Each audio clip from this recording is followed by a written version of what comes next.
In the quiet town of Mbale, where everyone knows everyone, Kanja and Lulama are seen as the perfect couple. People greet them with smiles, whispering about how lucky Lulama is to have such a strong, handsome husband. On Sundays, they walk to church hand in hand. At the market, Kanja wraps an arm around her waist, buying her roasted maize or sweet mangoes.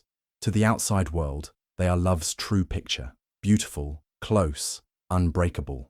But when the doors close behind them, the story changes. Lulama wears long sleeves, even in Mbale's heat. She laughs quietly, but her eyes are tired. Each morning, she carefully covers the bruises with makeup, practicing her smile in the mirror like it's a role in a sad play. No one sees the way Kanja's voice changes when they're alone, sharp, cold, like a knife slicing through the air. No one hears the slammed doors, the broken plates, the sudden silence after a scream. Kanja used to be kind, or maybe he just wore kindness like a mask.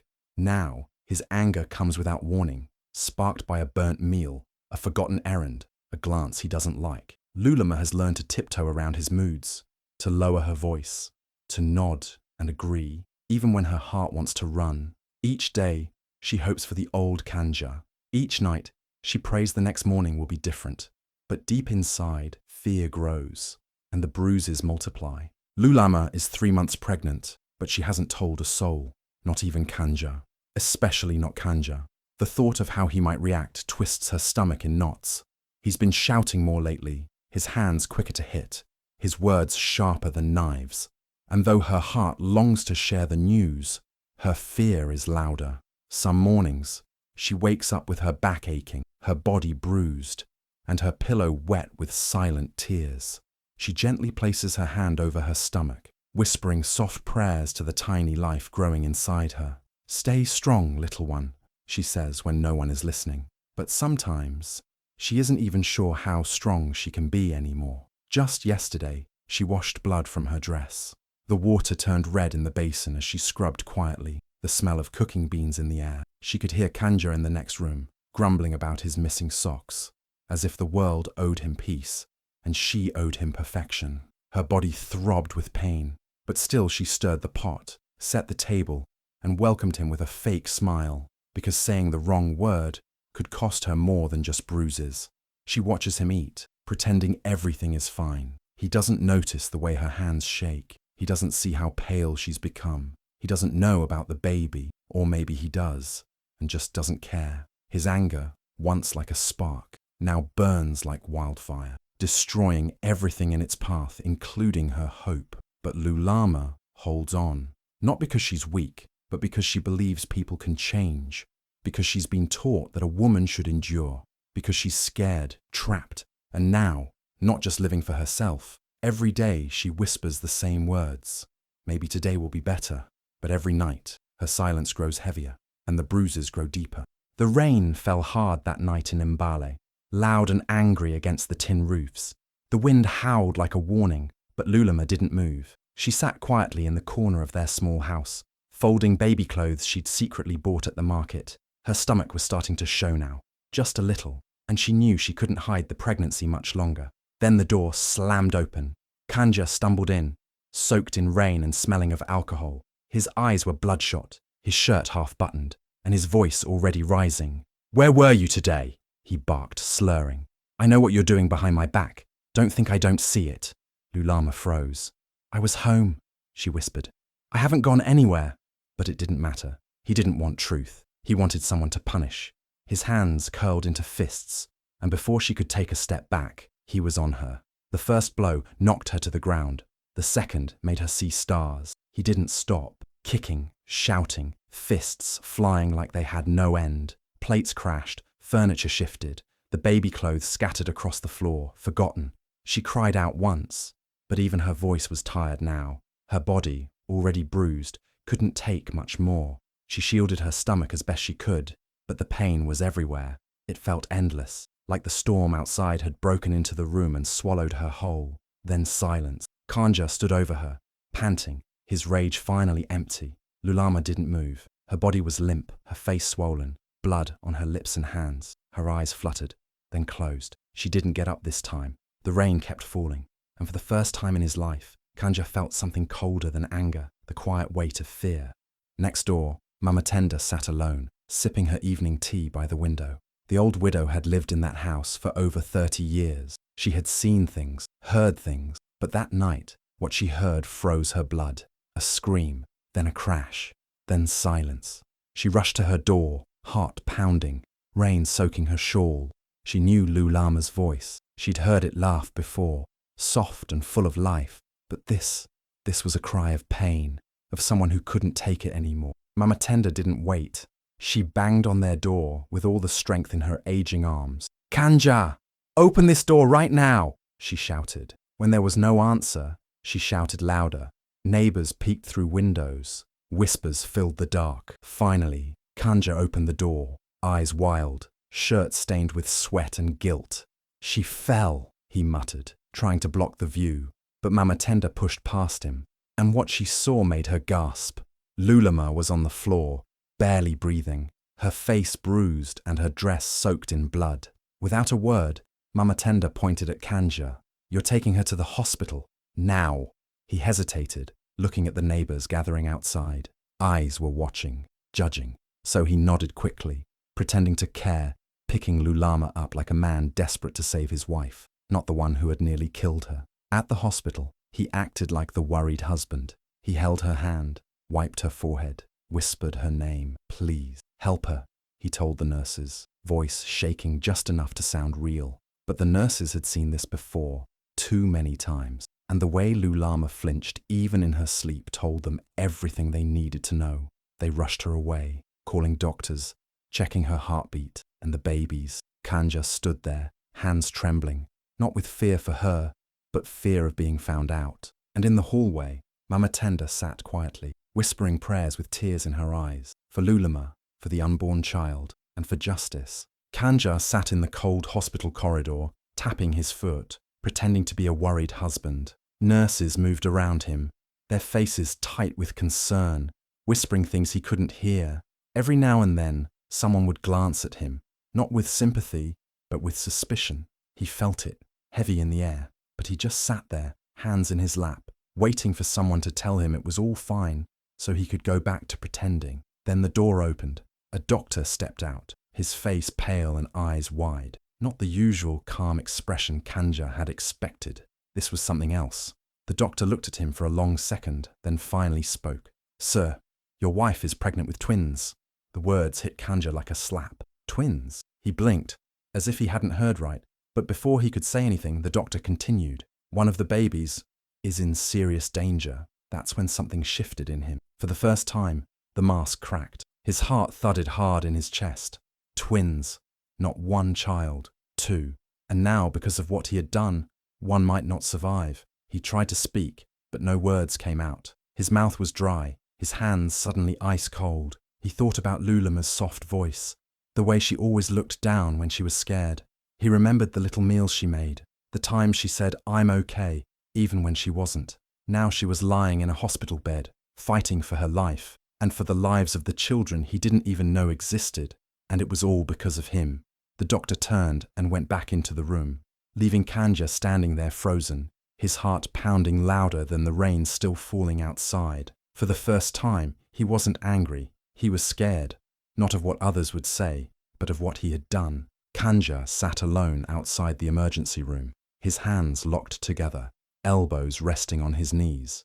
The hospital was quiet now, except for the beeping machines behind closed doors and the soft whispers of nurses passing by. The rain had slowed outside, but inside him, a storm was just beginning. He stared at the floor, but his mind was somewhere else, deep in memories that came crashing back without warning. He saw Lulama's smile the day they moved into their little house, how she lit up when she arranged their dishes and folded his shirts like they were made of gold. He remembered how she waited for him late into the night, even when he came home drunk and angry. She never raised her voice, never fought back, just quietly wiped her tears when she thought he wasn't looking.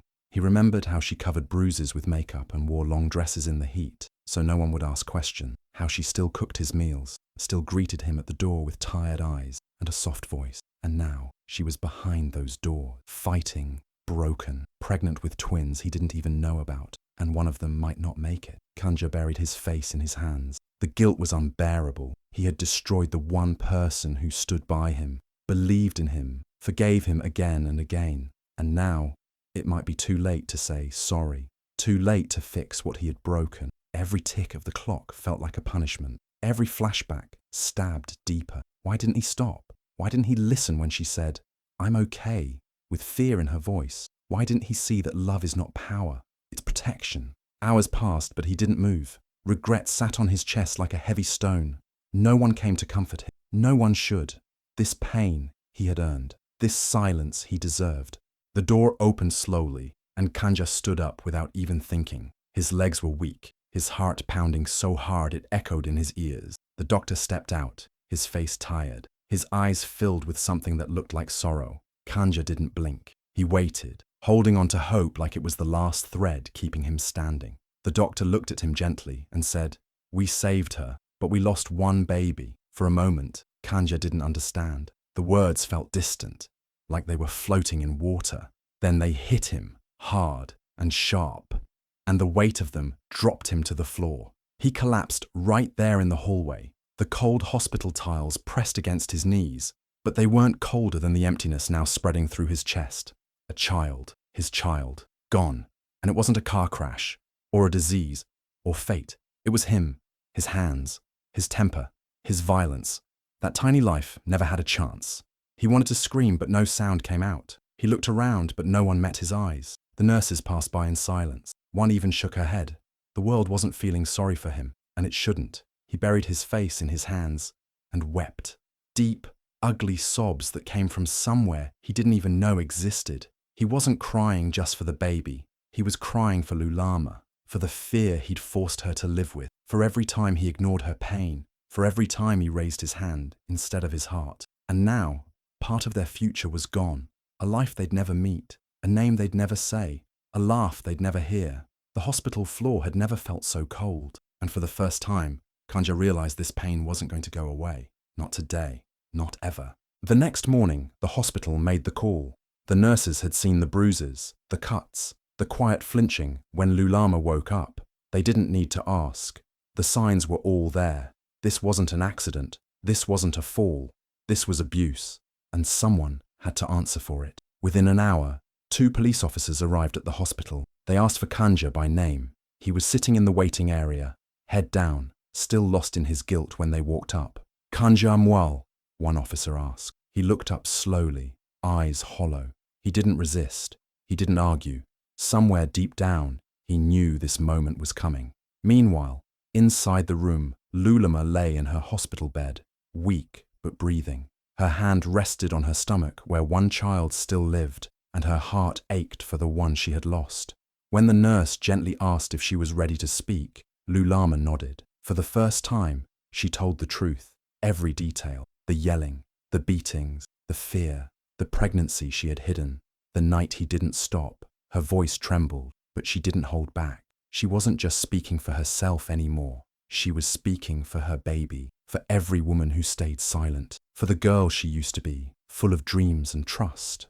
Outside, Kanja was handcuffed quietly. Some people stared, others whispered, but what cut deepest was when his own brother arrived and turned away. His family, ashamed and angry, refused to defend him. "You brought this on yourself," his sister said coldly before walking off. And just like that, the image he had built, the proud man, the strong husband, the respected neighbor, crumbled like dust. As the police car pulled away, Kanja looked back at the hospital window, hoping to see Lulama just once more. But the curtain was closed. This time, the silence wasn't fear, it was final. Months had passed since that stormy night. The night everything changed. Lulama now sat in the quiet of a small sunlit room, gently rocking her baby in her arms. A little girl with soft eyes and tiny fingers that curled tightly around her mother's thumb. Every time Lulama looked at her, a wave of emotion rose in her chest. Love, pain, strength, and something new. Peace. The scars hadn't vanished. Some still marked her skin. Others lived deeper, in places no one could see. But she was no longer broken. She had survived. And more than that, she had become someone even she couldn't have imagined. A warrior. The days after Kanja's arrest were hard. Recovery wasn't just physical. Her body healed slower than her soul. She had to learn how to breathe without fear, how to trust her own footsteps, how to look in the mirror and see a woman worth saving. But she did it, slowly, bravely, one tear at a time. With support from women's groups and neighbours like Mama Tenda, Lulama started speaking up. At first it was just small gatherings. Then she began volunteering at a local women's shelter, then leading workshops. Women came to her, shaking, scared, silent. But when they heard her story, her truth, something lit up in their eyes. Because they saw what survival looked like, what freedom sounded like. Lulama didn't call herself a hero. She was just a mother who refused to let pain be the end of her story. She held her daughter close every night, whispering, "You are loved, you are safe, and you will never grow up thinking violence is normal." Her voice, once silenced, now echoed through halls and hearts.